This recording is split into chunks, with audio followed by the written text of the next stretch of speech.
Amazing. എൻ്റെ ആദ്യത്തെ മൂവിയാണിത്. Actually ഞാൻ ഇതിൽ അഭിനയിച്ചിട്ടുമുണ്ട്, പാടിയിട്ടുമുണ്ട്. എൻ്റെ ക്യാരക്ടറിൻ്റെ പേര് താഷു എന്നാണ്.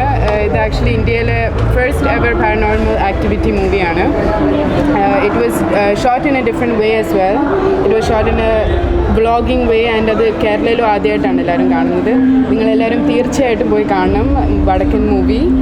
ആൻഡ് നിങ്ങൾ ഏതെങ്കിലും പറയണം എങ്ങനെ ഉണ്ടായിരുന്നു, കാരണം ഇതിൻ്റെ ആദ്യത്തെ മൂവിയാണ്. ആൻഡ് ടെക്നിക്കലിയും സൗണ്ടും കൊണ്ടും എനിക്ക് തോന്നുന്നു ഭയങ്കര റിച്ച് ആയിട്ടുള്ളൊരു മൂവി തന്നെയായിരിക്കും വടക്കൻ. സോ ഐ ഗെസ് ഒരു പ്രാവശ്യമെങ്കിലും നിങ്ങൾക്കും തിയേറ്ററിൽ പോയി ഈ ഒരു പാരനോർമൽ ഇൻവെസ്റ്റിഗേഷൻ എക്സ്പീരിയൻസ് ചെയ്യുന്നത് ഭയങ്കര രസമായിരിക്കും. ഞങ്ങൾ വർക്ക് ചെയ്തിട്ടുണ്ട്. നല്ലൊരു നമ്മൾ കാണാത്തൊരു മലയാളം നമുക്ക് പുതിയൊരു എക്സ്പീരിയൻസ് ആയിരുന്നു. വർക്ക് ചെയ്തിട്ടുണ്ടെങ്കിലും ഫൈനൽ കാണുന്നത് ഇപ്പോഴാണ്. ഇന്നലെ പ്രിവ്യൂവിനാണ് കണ്ടത്. പക്ഷേ ഇന്നലെ എനിക്കൊരു ജഡ്ജ്മെൻറ്റ് ഇല്ലായിരുന്നു. പക്ഷേ ഇന്ന് കണ്ടപ്പോൾ ഭയങ്കര ഒരു നല്ലൊരു എക്സ്പീരിയൻസാണ്. പിന്നെ എല്ലാവരും തിയേറ്ററിൽ തന്നെ വന്ന് കാണുന്നത് തിയേറ്റർ എക്സ്പീരിയൻസ് ആണ്. അത് പാരനോർമൽ ആക്ടിവിറ്റിയുടെ തിയേറ്ററിൽ ഭയങ്കര എൻഗേജിങ് ആണ്. അപ്പോൾ എന്തായാലും ഒരു ഫിലിമാണ്. അപ്പോൾ എന്തായാലും തിയേറ്റർ എക്സ്പീരിയൻസ് അടിപൊളിയായിരിക്കും. എല്ലാവരും തിയേറ്ററിൽ തന്നെ വന്ന് കാണാം. എല്ലാവരും ഗംഭീരമായിട്ട് പെർഫോം ചെയ്തിട്ടുണ്ട്. ഇതിലെ മൂവിയാണ്.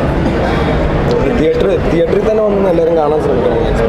എല്ലാവരും ഒരുപാട് കുറച്ചും കൂടെ ക്രൗഡ് കാണാം അല്ലേ?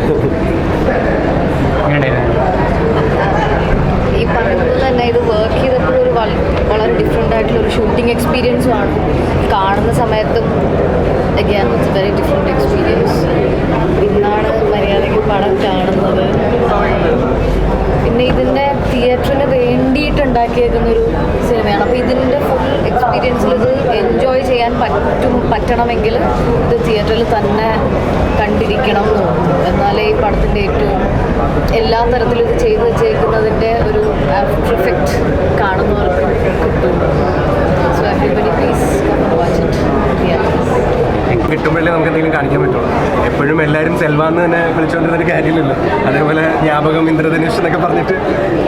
അപ്പം അത് ഓരോന്നും ഓരോ ക്യാരക്ടറാണ്. ഇത് എനിക്ക് ഈ നാരായണൻ എന്ന് പറഞ്ഞ ക്യാരക്ടർ തന്നപ്പോൾ തന്നെ സജിത്ത് എന്നോട് പറഞ്ഞ ഇതൊരു കോട്ടയംകാരനാണ്. അപ്പോൾ പറ്റുമെങ്കിൽ ഇത് ചെറിയൊരു കോട്ടയം അച്ചായൻ ആറ്റിറ്റ്യൂഡും സ്ലാങ്ങും പിടിച്ചാൽ നന്നായിരിക്കും. അപ്പോൾ തന്നെ ഓക്കെ ശരിയാക്കി തരാം, അപ്പം റെഡിയാക്കി തരാമെന്ന് പറഞ്ഞിട്ട് അങ്ങനെയാണ് നമ്മളിതിലേക്ക് ഇറങ്ങുന്നത്. അപ്പോൾ എനിക്ക് തോന്നുന്നു നമ്മൾ മലയാള സിനിമയിൽ കോട്ടയംകാരൻ അച്ഛൻ ആദ്യമായിട്ട് നാരായണൻ അച്ചായൻ വരുന്നത്. അതെ സത്യം. ഞാനത് ചോദിക്കുകയും ചെയ്തത് എന്ത് അച്ചായൻ്റെ കോട്ടയംകാരനാണ്, പക്ഷേ അച്ചായൻ ആറ്റിറ്റ്യൂഡ് പേര് നാരായണൻ.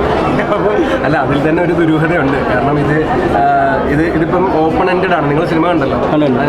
പലർക്കും ഇതിൻ്റെ എൻഡിങ് ഭയങ്കര ആംബിഗ്യസ് ആണ്. എന്താണ് എൻഡിങ് എന്ന് മനസ്സിലാവുന്നില്ല. ചിലരത് വായിച്ചെടുക്കാൻ ശ്രമിക്കുന്നു.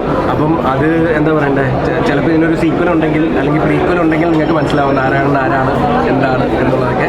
കാരണം നാരായണൻ മരിക്കുന്നില്ല. ഇതിൽ നിങ്ങൾ കണ്ടിട്ടുണ്ടെങ്കിൽ നാരായണനാണ് അവസാനം എഴുന്നേറ്റ് പോകുന്നത് പോലെ കാണിക്കുന്നുള്ളൂ. നാരായണൻ്റെ മരണം കാണിക്കുന്നില്ല. അപ്പോൾ എനിവേ നാരായണൻ തീർച്ചയായിട്ടും എനിക്ക് ഭയങ്കര ഒരു ഇൻട്രസ്റ്റിംഗ് എക്സ്പീരിയൻസ് ആയിരുന്നു. ரொம்ப நல்ல அதான் புது சுமத்து தெரியுது. ஆக்சுவலாக நிறைய லேயர்ஸ் இருக்குது. ஸ்டோரி எழுதிருக்கிறதே நிறைய லேயர்டு ஸ்டோரி ஸ்ட்ரக்சர் இருக்குது. ஸோ அதனால் நிறைய விஷயங்கள் பார்க்க ரெண்டாவது மூணாவது பார்க்க தெரியுதுன்னு நினைக்கிறேன். ஸோ அண்ட் ஆஸ் ஆக்டர்ஸ் பார்க்கும்போது ஃபர்ஸ்ட் நம்மளோட பெர்ஃபார்மன்ஸாக பார்த்துருக்கோம். செகண்ட் டைம் பார்க்கும்போது நிறைய விஷயங்கள் தெரியுது. It has been a better experience. Last time பார்த்துட்டு இந்த வாட்டி பார்க்கும்போது